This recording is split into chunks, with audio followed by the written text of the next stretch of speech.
आज का प्रश्न है कि भक्ति योग किसे कहते हैं। प्रिय समाज, सुने, समझें एवं विचार करें।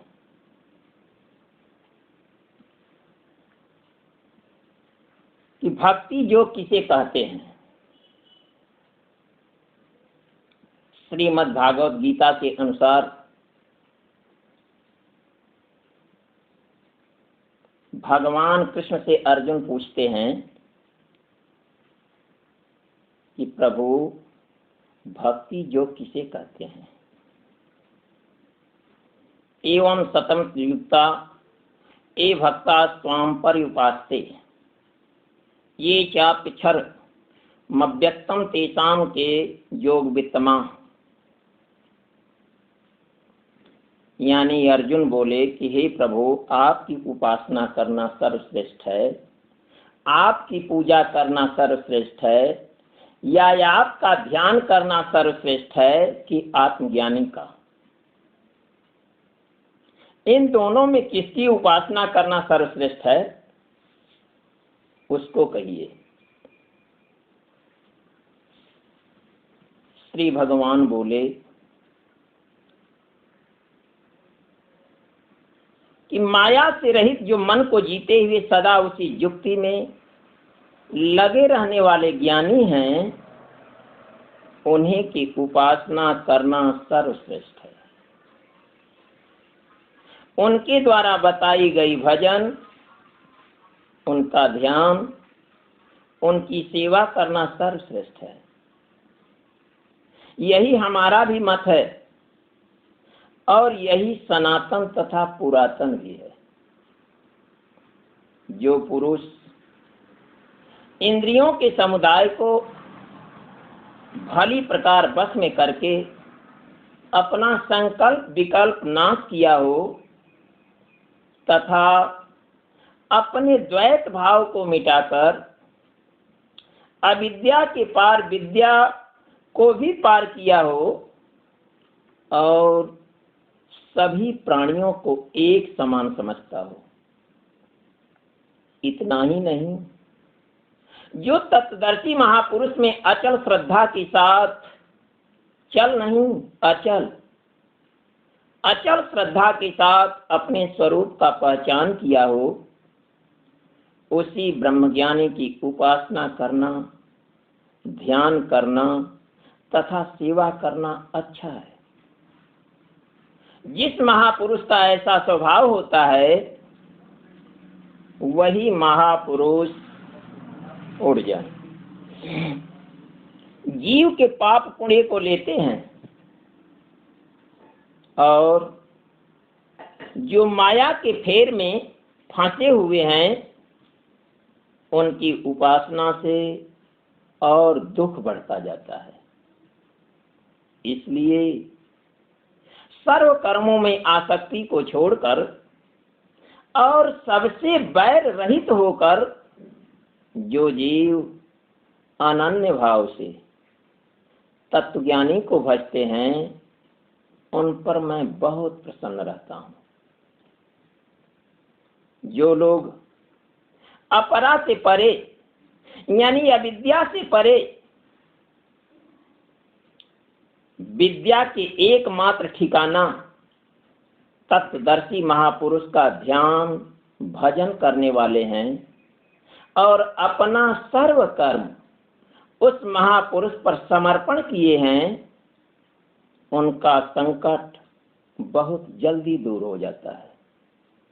चाहे मानस रोग हो या भव रोग हो, यही मेरा भी मत है।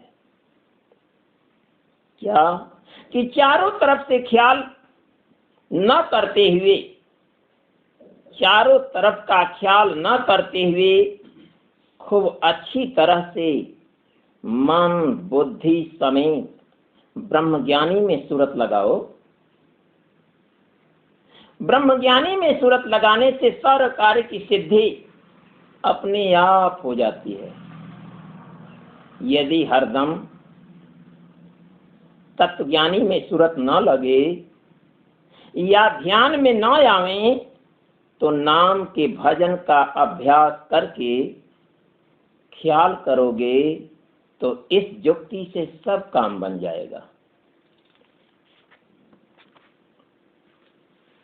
जैसे राम नाम का जाप करू नित दिन आठो जाम, राम नाम का जाप करू नित दिन आठो जाम, नाम धनी से प्यार हो लोभी प्रिय जिमीदाम। यदि उस ब्रह्मज्ञानी में चित्त स्थिर न करें या चित्त स्थिर न होता हो तो इच्छा के अनुसार अभ्यास किया करो। यानी जब मन में आवे तभी तत्वज्ञानी में सूरत लगाओ। कहाँ? विद्या के हृदय में, अविद्या के हृदय में नहीं। विद्या के हृदय में अभ्यास करने से, तत्वदर्शी महापुरुष की सेवा करने से सब काम बन जाएगा। यदि अभ्यास करने की भी सामर्थ्य न हो तो सेवा करो। अभ्यास करने से सामर्थ्य होती है, लेकिन सेवा कर्म का प्रभाव बलवान होता है। तत्वज्ञानी की सेवा करने से उनके सर्व गुण उसी में बस जाते हैं, जिससे मतलब बनता है। तथा कर्म के करने से ही कर्म की सिद्धि सब जगह स्वार्थ और परमार्थ में होती है। अब प्रश्न खड़ा होता है कि अभ्यास किसे कहते हैं?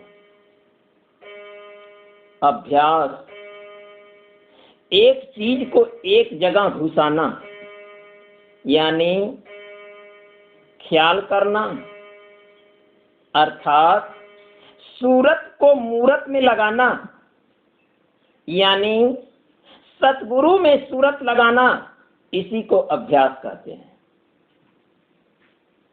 इसी को करने से सब वस्तु सिद्ध हो जाती है।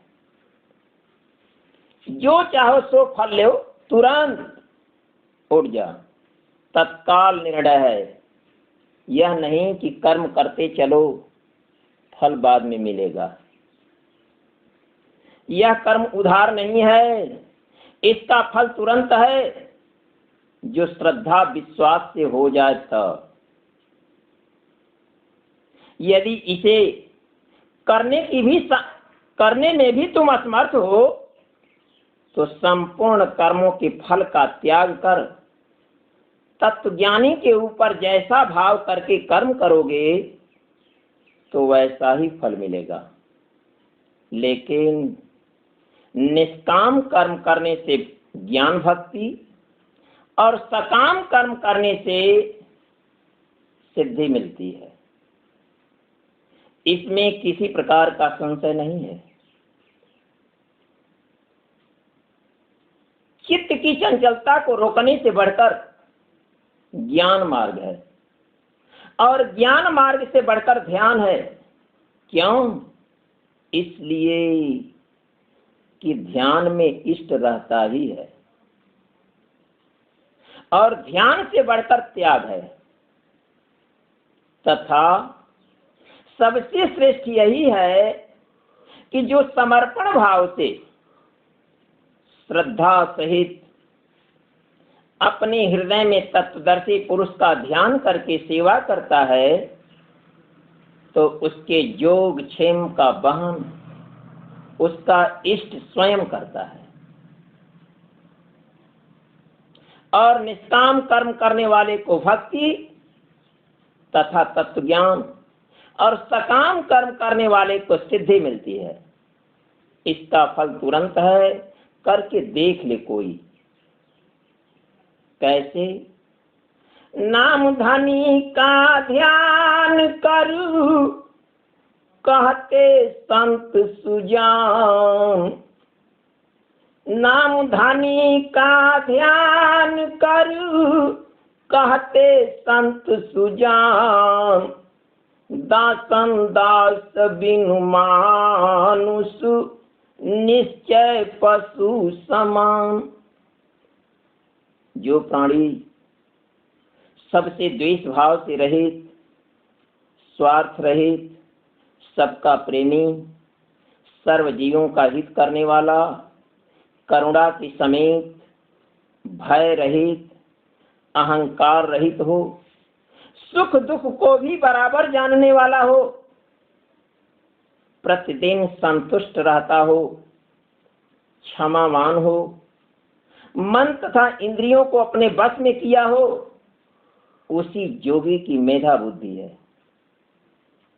ऐसे महापुरुष को जो अपना इष्ट मानता है तथा अपने मन बुद्धि को जो उस इष्ट में अर्पण कर देता है, सोई भक्त या भक्ति जो करने वाला प्राणी हमको बड़ा प्रिय है।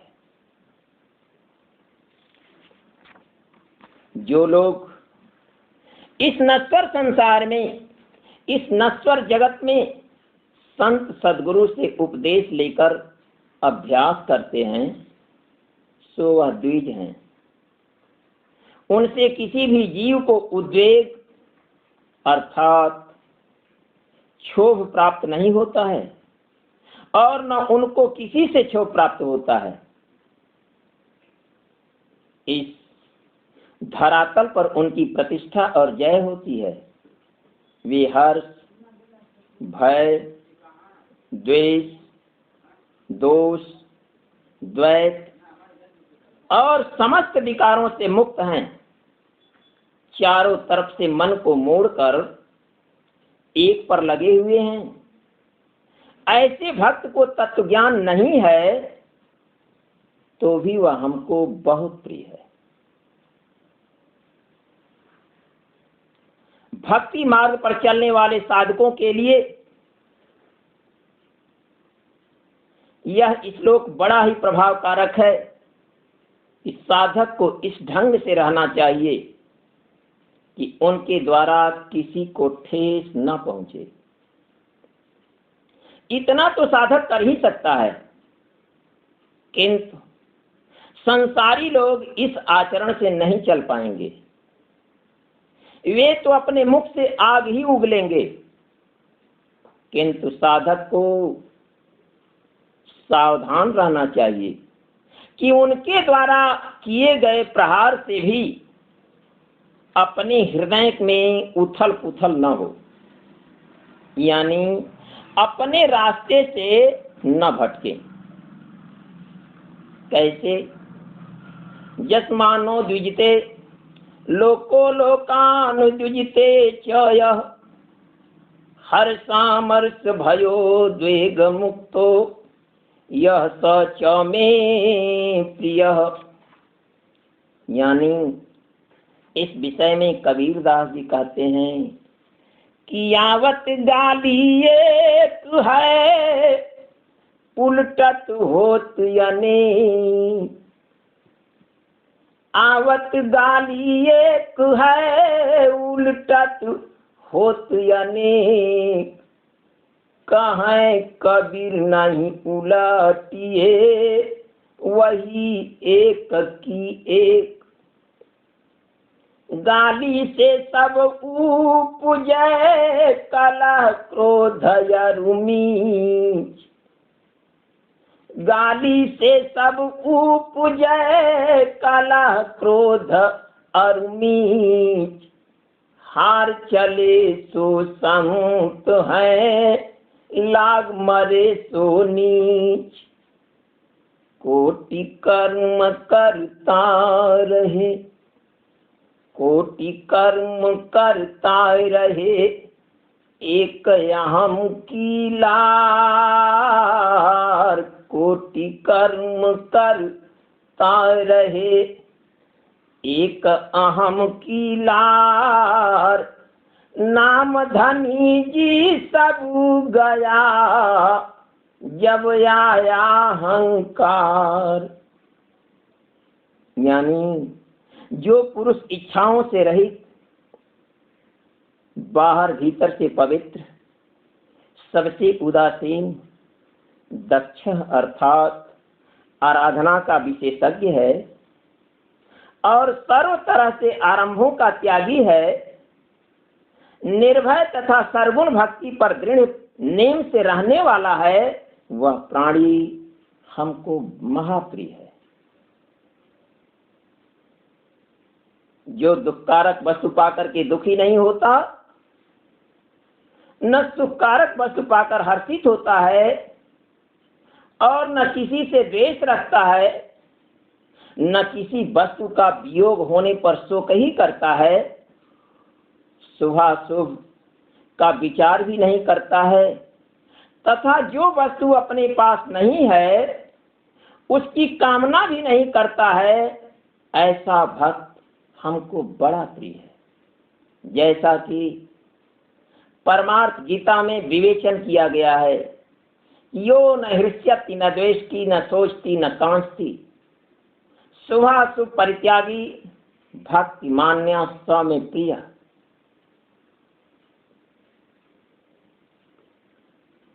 जैसे हरिय नाम सदा सुखदाता, अपाप ताप भयासो कमिटाता, राम नाम जब भीतर जागे, नाम धनिया स्वयं दुख भागे। यानी समा शत्रौ च मित्रे च तथा मानापमानयो, शीतोष्ण सुख दुखेषु समः संग विवर्जितः, तुल्य निंदा स्तुतिर्मौनी, संतुष्टो येन केनचित्, अनिकेतः स्थिर मति, भक्तिमान में प्रियो नरः। जो मानव शत्रु मित्र में, मान अपमान में सम है तथा सर्द गर्म सुख दुख आदि द्वंद्वों में सम है और आसक्ति से रहित है, स्तुति निंदा को बराबर समझता है, अपनी वाणी को वश में रखता है, मन सहित इंद्रियां जिसकी शांत हैं, तथा जिस किसी भी प्रकार से अपने शरीर का निर्वाह कर लेता है, भक्ति की परम सीमा पर पहुंचा हुआ भक्त, स्थिर बुद्धि वाला हमको महाप्रिय है। जिसके मन में भक्ति होगी उसी का चित्त ऐसा होगा। एक बार पूज्य स्वामी जी मुझसे कह रहे थे कि बेटा, समय आने पर यदि नापदान भी साफ करना हो तो कर लेना। इस धरातल पर यही धर्म सर्वश्रेष्ठ है। क्या? संत सदगुरु की सेवा करना, उनके वचनों का पालन करना, उनकी आज्ञा को सिर पर रखते हुए सभी कार्यों को करना, यही मत परंपरा से चला रहा है। यही इस संसार में सत्य वस्तु है और सब नाशवान है। जो इस धर्म पर तत्पर हैं, यानी जो इस धर्म को मानने वाले हैं तथा तत्वदर्शी महापुरुष की उपासना करते हैं, वही परम भक्त हमको अति प्रिय है। कैसे? हरिया नाम सुमिरे नर जोई, अताही विघ्न पड़ेया नहीं कोई, राम नाम बिनु और उपाय, अमन का मैला कबाहू नहीं जाए, नाम हरि सबदो सनसाए, संत मिलाए कुसंग छोड़ाए, नाम हरि का जाप करूं, करता रह सत्संग, सत्संग के प्रभाव से चढ़े नाम का रंग। अब प्रश्न खड़ा होता है कि सब कुछ जब इस मानव शरीर में ही व्याप्त है, इसमें दो क्षेत्र कैसे है? एक अविद्या है और एक विद्या है। एक धर्म क्षेत्र है और एक कुरुक्षेत्र है। और क्षेत्र या क्षेत्रज्ञ किसको कहते हैं? यह मनुष्य का शरीर जीव का क्षेत्र है। और जो मानव शरीर के क्षेत्र का हाल भारी प्रकार से जानता है वही क्षेत्रज्ञ है, यानी तत्वदर्शी महापुरुष क्षेत्रज्ञ हैं। ऐसे महापुरुषों की सेवा तथा संग करने से इस क्षेत्र के रहस्य का ज्ञान होता है। क्यों? भेदी ली जैसा में भेदी दिन लखाए, कोटि जन्म के पाप को पल में परखा जाए। प्रश्न खड़ा होता है कि शरीर तो एक ही है, इसमें दो क्षेत्र कैसे हैं? यानी धर्म क्षेत्र और कुरुक्षेत्र कैसे है? इस मानव शरीर के अंतराल में अंतःकरण की दो प्रवृत्तियां विराजमान रहती हैं। पहला दैवी संपद और दूसरा आसुरी संपद। दैवी संपद किसे कहते हैं? यह परम तत्व परमात्मा में प्रवेश दिलाने वाली कुंजी है। आसुरी संपद किसे कहते हैं? दूषित दृष्टिकोण के गठन के कारण इस नश्वर संसार में विश्वास का कारण बनती है। यानी कहने का भाव यह है कि मानव शरीर एक क्षेत्र है। जब मानव के हृदय में दैवी संपद का बाहुल्य होता है तब यह शरीर धर्म क्षेत्र बन जाता है, और जब आसुरी संपद का बाहुल्य होता है तब यह शरीर कुरुक्षेत्र बन जाता है। किंतु आत्मज्ञानी महापुरुषों की भक्ति तथा सेवा करने से दैवी संपदा का उत्थान और आसुरी संपदा का पतन हो जाता है। तत्वदर्शी महापुरुष ही क्षेत्रज्ञ हैं, क्योंकि वे अपने तथा मानव प्राणी जीवों के शरीरों में छिपे सद्ग्रंथ को जानने वाले हैं। जीव भी आत्मज्ञानी का संग तथा उनकी उपासना करके जीवत्व छूट जाने पर क्षेत्रज्ञ हो जाते हैं। उन्हीं को ज्ञानी जोगी कहा जाता है। यही मेरा मत है। परम तत्व परमात्मा की जानकारी कब होती है? यानी परम तत्व परमात्मा की जानकारी अर्थात क्षेत्र क्षेत्रज्ञ को तत्व से जानना ही परम तत्व परमात्मा को जानने की जानकारी है। कैसे? मुक्तिदाता गुरु अभक्ति, भक्त गुरु भगवान तू है, ज्ञान गुरु बिन होत नाही, तत्व ज्ञानी संत है। सृष्टि सिरजनहार सिरजा, लागी उन मुन सुन में उड़ जा।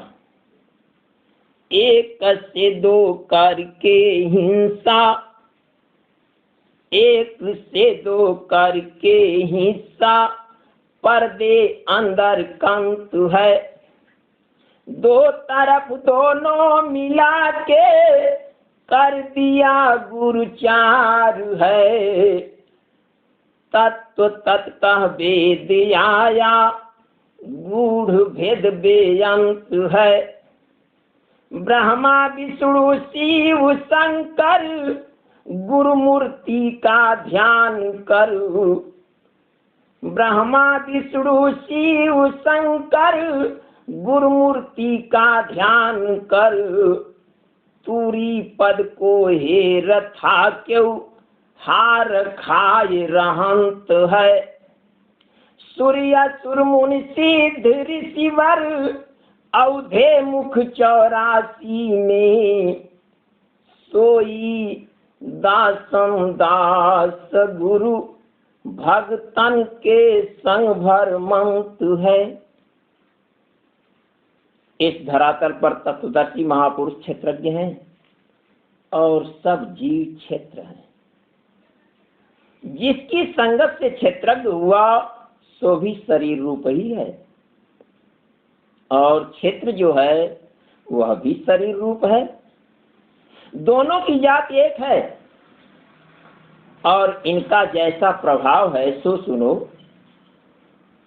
इस क्षेत्र और क्षेत्रज्ञ के रहस्य को ऋषि मुनियों ने भी गायन किया है, लेकिन ये सब ब्रह्म सूत्रों में कहे गए क्षेत्र क्षेत्रज्ञ के पद को नहीं पहुंचे। क्यों? बहुत मतों के फेर में पड़ने से। एक परम पुरुष परमात्मा पर स्थिर नहीं रहे, जिसके कारण ब्रह्म को नहीं पहचान पाए। क्योंकि बहुतायत कर्म करना खानगीन है, इसलिए खानगीन का मालिक कोई नहीं होता है। जैसा कि कबीर साहब ने अपनी दोहावली में विवेचन किया है कि सेज बिछावे सुंदरी अंदर पर्दा दो, सेज बिछावे सुंदरी अंदर पर्दा दो, तनु सौंपे मन दे नहीं, सदा दुहागिन होए। इसलिए नाम धनी गुरु भक्ति बिनु नारी कुकरी होए, नाम धनी गुरु भक्ति बिनु नारी कुकरी होए। गली गली भूकतु फिरे टूकन डारे कोई। यानी यह शरीर पंच महाभूतों अर्थात क्षेत्र जल पावक गगन समीर से बना हुआ है, जिसमें महा अहंकार है और अहंकार युक्त बुद्धि हो वही जीव है, जिसमें परा प्रकृति भी सम्मिलित है तथा 10 इंद्रियां, एक मन और 5 इंद्रियों के विषय अर्थात रूप रस गंध शब्द स्पर्श भी शामिल हैं। 10 इंद्रियों को तप करके जीता है, जिससे अंदर का संकल्प विकल्प रह गया है। इच्छा द्वेष दुख सुख का संकल्प है, थोड़े में यही क्षेत्र है। भीतरी हट से रोकने के कारण बीज नहीं गया, जिसके कारण जीवत्व तो नहीं छूटी। महातप जप करने का अहंकार है, इसलिए जब तप से परमात्मा से भेंट नहीं होगी। क्योंकि कबीर साहब ने विवेचन किया है कि जब तक व्रत उपवास किए बहु संयम नियम आचारा, भई न भेंट स्वप्न हूँ में गुरु से, अस कहाँ भाग्य हमारा। मैं तो ढूंढा ढूंढा कर हारा, सतगुरु मिला ना दारा तुम्हारा। इस धरातल पर संत तत्वज्ञानी का नित्य अवतार है। उन्हीं को भूसुर तथा महिषुर भी कहा जाता है। उन्हीं को सर्व कर्म अर्पण करने से तथा उनकी उपासना करने से, उनकी सेवा करने से अपने को श्रेष्ठ समझने का अभिमान दूर हो जाएगा, दंभ छूट जाएगा। तब भीतर बाहर की पवित्रता, अहिंसा, क्षमा, सरल स्वभाव आदि गुण बस जाएंगे और सब इंद्रियां कब्जा में हो जाएंगी।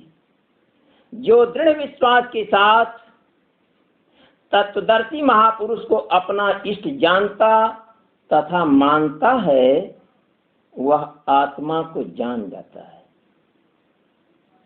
दसों इंद्रियां, अहंकार तथा मन समेत इनका कहना न करे, यानी इनसे बैर रखे, और जब अपने अंदर में प्रभु का दर्शन करे तो उसी वक्त अपना जन्म मरण, बड़ाई दुख सुख सब अर्पण कर दे। यानी चारों तरफ से मन को समेटकर अंदर में हरि के दर्शन पर स्थिर रहे। उन्हीं को अपना इष्ट, अपना मालिक, अपना ईश्वर सब कुछ समझना और अनवरत अपने चित्त को तत्वदर्शी महापुरुष में निश्चय करके लगाने से तथा अपने धन, पुत्र, स्त्री इन सभी को भूल जाने से और इन सब पर ख्याल न रहने से कभी दुख नहीं होगा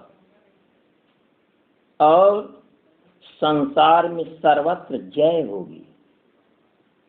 इस नश्वर जगत में भक्ति योग के बराबर दूसरा कोई कर्म नहीं है। यानी सब योग से बढ़कर भक्ति योग है। इस भक्ति योग की महिमा चारों वेद, 6 शास्त्र, 18 पुराण, 9 व्याकरण, उपनिषद तथा 88,000 ऋषि मुनि ये सभी जानते हैं और कहते हैं, लेकिन इस भक्ति योग को कोई कोई पाता है। जैसा कि श्री रामचरितमानस में विवेचन किया गया है कि कहीं ना भावृष्टि सारा दिया थोरी, को एक पावा भागाती जीमी मोरी। संत महापुरुष की भक्ति को छोड़कर इस धरातल पर लोक और वेद में जितने भी कर्म हैं उनके करने से दुख ही मिलता है। सिद्धि, मान बढ़ाई मिलती है। इसलिए भगवान श्री कृष्ण जी अर्जुन को समझाते हुए कहते हैं कि चारों तरफ से ख्याल को हटाकर केवल तत्वदर्शी महापुरुष की अनन्य भक्ति करो, जिससे यहाँ भी सुख और परलोक में भी सुख हो जाएगा। कैसे? हरि नाम का भजन करू, जो चाहो सुख साझ। हरि नाम का भजन करू, जो चाहो सुख साझ।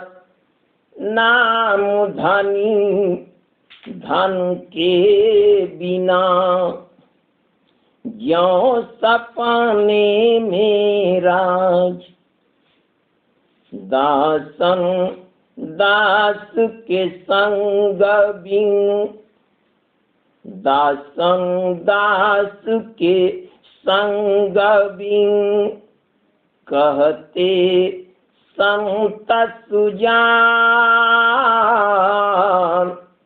नाम धनी कै मानव तन, निश्चय पशु समान। यानी जब तक संत सद्गुरु नहीं मिलेंगे तब तक तत्व ज्ञान नहीं होगा।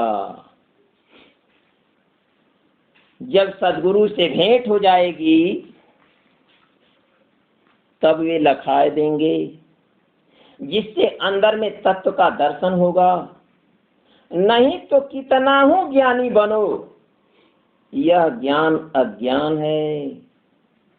पूज्य स्वामी जी भी कहा करते थे कि उस परम तत्व परमात्मा के साक्षात्कार के बिना या उस परम तत्व परमात्मा के साक्षात्कार के साथ मिलने वाली जानकारी का नाम ज्ञान है। मानव शरीर के मस्तक के भीतर सदग्रंथ में अपने सद्गुरु के स्वरूप का ऐसा स्पष्ट दर्शन होना जैसा स्पष्ट अपना चेहरा आईने में यानी दर्पण में यानी शीशे में दिखाई देता है, उसी को तत्व दर्शन, उसी को तत्व ज्ञान, उसी को आत्मदर्शन, उसी को स्वरूप बोध या ब्रह्म ज्ञान कहा जाता है। यानी ब्रह्म विद्या पढ़ा जिन्होंने, जगत में कामिल सुजान है। ब्रह्म ज्ञान के साथ सीखा पाया हुआ ब्रह्म ज्ञान है। इस धरातल पर जब तक तत्वज्ञानी पुरुष से भेंट नहीं होती है तब तक कर्मों का नाश नहीं होता है। क्यों? तत्वदर्शी महापुरुष के ज्ञान रूप अग्नि में कर्म बिना परिश्रम ही भस्म हो जाते हैं। यही सनातन मत है। यानी यह मत अनादिकाल से चला आ रहा है। यही मत अचल है कि बिना ब्रह्मज्ञानी के ब्रह्म ज्ञान होना असंभव है। इस मृत्युलोक में तत्वदर्शी महापुरुष नित्य रहते हैं। उठ जा अखिलेश। इनको हाथ, पांव, सिर, मुख, नाक, कान सब कुछ है और सबसे सेवा लेते हैं। तत्वज्ञानी के सामने आते ही सर्व ऐब भाग जाते हैं। इस नश्वर जगत में सब तरह से सरगुण ब्रह्म यही हैं। यह ब्रह्म विद्या पढ़ा देंगे। अंदर में विद्या के हृदय में परा के भजन को लखाए देंगे, जिसको करने से तुरंत शांति मिल जाएगी। वह संपूर्ण इंद्रियों को तथा तीनों गुणों को यानी रजोगुण, सतोगुण और तमोगुण को अपने कब्जे में यानी बस में किए हैं। इसलिए उन्हें गुणातीत कहा जाता है। जैसा कि रामचरितमानस में विवेचन किया गया है कि गुणातीत सचराचर स्वामी। वे अपने आप में निर्गुण होते हुए भी सगुण भक्ति के प्रताप से निर्गुण को दिखलाते हैं। इन्हीं को सरगुण ब्रह्म कहा जाता है। वह ब्रह्मज्ञानी बाहर से देखने में जीव मालूम होते हैं, क्योंकि वह हंसते हैं, बोलते हैं, भोजन करते हैं, पानी पीते हैं तथा सब कुछ करते हुए भी अपने राम में स्थिर रहते हैं, जिससे वह संसार के सर्व व्यवहार को फजूल समझते हैं, संसार के सर्व जीवों से विनय युक्त बात करते हैं। उन्हें क्रोध अहंकार का लेश नहीं है, जिसके कारण उस तत्वदर्शी महापुरुष को सब लोग सहज में जीव जानते हैं। हरि नाम महिमा जिन जानी, सो नर समझो ब्रह्म ज्ञानी। नाम धन्य महिमा नहीं जानी, अंत काल पछतावे प्राणी। जो जीव उनके भक्त हैं उनका अवश्य निस्तार हो जाएगा। जो भक्त नहीं हैं तो भी उनके कर्म का नाश करने के लिए वह ललचा करते हैं कि कब वह जीव हमारे पास आवे तो उन्हें भी ज्ञान भक्ति का तत्व लखाए दें। ऐसा लक्षण तत्वदर्शी महापुरुषों का होता है। जो सूर्य और अग्नि में तेज की ज्योति है, सो उसी तत्वदर्शी महापुरुष के ज्ञान के प्रकाश से प्रकाशित है। वह दिए ब्रह्म ज्योतियों का भी ज्योति है। इससे सर्व ज्योति को पाने से वे सर्व कर्मों को नहीं जलाते। ज्ञानी महापुरुष ही कर्मों का नाश करने वाले हैं। उस आत्मज्ञानी के ज्ञान से अज्ञानी भी ज्ञानी बन जाता है, उसी के गम्य है। अर्थात संत महापुरुषों में ही ऐसा सामर्थ्य है और किसी में नहीं। वह ब्रह्मज्ञानी सर्व वस्तु के अंधकार को नाश किया है, जिससे जीव के सभी कर्मों का नाशक वही एक है। तत्वज्ञानी जीवत्व को नाश कर डाला है, सो तत्व को प्राप्त करके क्षेत्रज्ञ हो गया है। वह अपनी आत्मा को पहचान लिया है तथा सर्व कर्मों को नाश करके समत्व में ठहर गया है। और जो उनके भक्त हैं उनको भी उपदेश देकर वैसा ही क्षेत्रज्ञ बना देता है तथा अपने परम पद को उन्हें भी पहुंचा देता है। यह प्रकृति और पुरुष दोनों ही अनादि हैं। इन दोनों के संयोग से जीव भाव भया है और जीव भाव से ही कर्म योग तथा भक्ति का साधन करने के लिए देह बनी है, जिससे भोजन करता, पानी पीता, नींद लेता तथा जागता है, जिससे जीव का भाव है। तत्वदर्शी महापुरुष सर्व विकारों से रहित तथा अपने रूप में मग्न है, जीव भाव में मग्न नहीं है। इस रहस्य को आत्मज्ञानी महापुरुष ही जानते हैं कि प्रकृति अपना काम कर रही है, हम नहीं करते। कारण पाकर प्रकृति के लिए ऊंचा काम करता है, अपने लिए नहीं करता है, क्योंकि उसको न तो लाभ में सुख है न हानि में दुख है। भक्तों के लिए सदा संकट सहता रहता है, जिससे मान अपमान में खुश रंज नहीं होता है।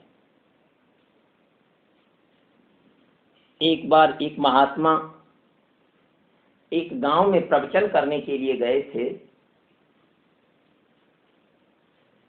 तो लोगों ने उन्हें माल्यार्पण किया और पुष्प की वर्षा की। वहां से लौटने के बाद जब आश्रम पर आए, महात्मा जी तो अपने शिष्यों से कहे कि भगवान भी बड़ा खिलाड़ी है, तमाम प्रकार का खेला करता है। बताइए, आज उसने मेरे ऊपर पुष्प की वर्षा करा दिया। कुछ दिन बाद वह एक गांव में भिक्षाटन के लिए पहुंचे। एक दरवाजे पर उन्होंने भिक्षाटन के लिए घर की कोई नारी थी, उससे कहे, माँ कुछ प्रसाद दे दो जिससे क्षुधा भर सकूं। घर की नारी अपने परिवारों से दुखी थी। वह उस समय अपना चूल्हा पोत रही थी। तब तक महात्मा जी की बात उसके कानों में पहुंची। बस वही पोतन उठा करके एक पोतन महात्मा जी को मारी। महात्मा जी ने कहा, मां आज तुमने बहुत कुछ दे दिया। मां आज तुमने बहुत कुछ दे दिया, धन्यवाद मां। और इसके बाद महात्मा जी अपने आश्रम पर आए।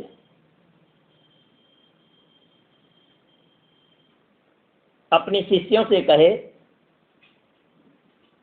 कि भक्तों, प्रभु बहुत बड़ा खिलाड़ी है, गजब खेला करता है वो। आज मेरे साथ गजब का खेला किया, एक पोतन मुझे मरवा दिया। लेकिन बहुत कुछ दिया आज।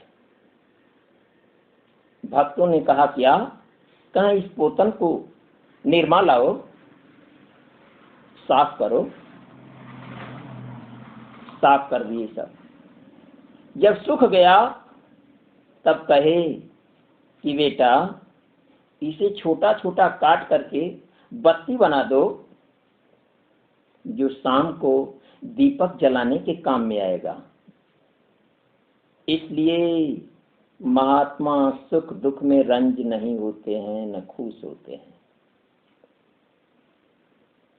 गुरु मिला तो जानिए, मिटाए शोक संताप, हर शोक व्यापी नहीं, सूझाही आप।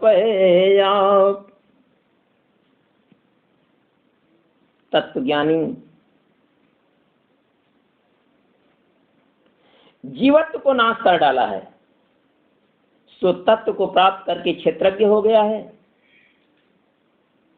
वह अपनी आत्मा को पहचान लिया है तथा सर्व कर्मों को नाश करके समत्व में ठहर गया है। और जो उनके भक्त हैं उनको भी उपदेश देकर वैसा ही क्षेत्रज्ञ बना देता है तथा अपने परम पद को उन्हें भी पहुंचा देता है।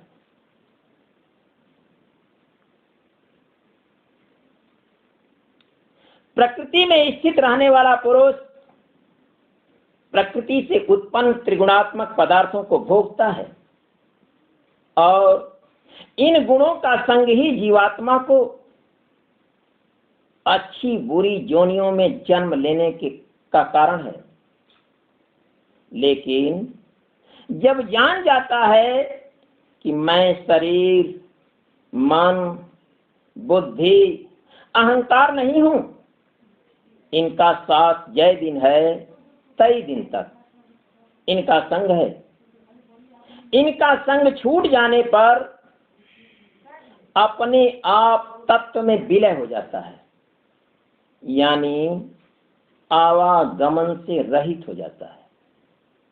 वह तत्वदर्शी महापुरुष इस जगत में रहते हुए जगत के व्यवहार को करते हुए ऊपर से सबको दिखाई देते हैं, लेकिन उसमें फंसे हुए नहीं है। और ऐसा भी कहते हैं कि जो कुछ करते हैं मेरे स्वामी जी करते हैं, यानी मैं नहीं। जो अपना भोगता है उन्हीं की देह है तथा सर्व काम उन्हीं का है। इस धरातल पर पुरुष पुरुषोत्तम वही हैं, मैं नहीं। आत्मज्ञानी महापुरुष इस संसार में रहते हुए अपने इष्ट में कैसे लीन रहते हैं, इस पर संत कबीर साहब की एक साखी सुने। जल में कुंभ कुंभ में जल है, बाहर भीतर पानी। जल में कुंभ कुंभ में जल है, बाहर भीतर पानी। फूटा कुंभ जल जल ही समाना, यह तथ कथो ज्ञानी। इस नश्वर संसार में जब तक नित्य अवतार का संग नहीं होगा, तब तक प्रकृति का गुण दूसरी उपाय से नहीं जा सकता। तत्वज्ञानी का संग करने से प्रकृति के भोग को भोगते हुए भी भोगता नहीं होगा, और फिर शरीर के न रहने पर, यानी देह रहित होने पर, वह वही रूप हो जाएगा। दृश्य मात्र संपूर्ण जगत माया का कार्य होने से क्षणभंगुर, नाशवान, जड़ और अनित्य है, तथा जीवात्मा नित्य, चेतन, अविनाशी, शुद्ध बोध स्वरूप, निर्विकार सच्चिदानंद घन परमात्मा का ही अंश है। इसलिए संपूर्ण माया के पदार्थों का सर्वथा त्याग करके परम पुरुष आत्मज्ञानी में ही एकाग्र भाव से नित्य स्थित रहने का नाम उनको तत्व से जानना है। जो मनुष्य किसी के द्वारा सुनकर या पढ़कर साक्षात मिले बिना ध्यान आत्मा का धरता है, तो उसमें न तो जीव का कोई रूप होता है, न आत्मा का कोई रूप समझ में आता है। इससे यह मन का ध्यान हुआ। और सांख्य योग यानी जो तत्वदर्शी योगी का ध्यान है, सो कर्म योग है। क्यों? इसलिए कि सर्वगुण रूप आत्मज्ञानी में जिसकी सूरत लग गई, तो देह रहित होने के बाद वही रूप हो जाती है। कैसे? सूरत सयानी भाई दीवानी, शब्द सुनकर कान में, छोड़ कर नैहर वतन तब चढ़ गई आसमान में। झीनी धुन को गा के फौरन घूम गई पश्चिम दिशा। मेरुदंड की सीढ़ी पाकर चढ़ गई आसान में।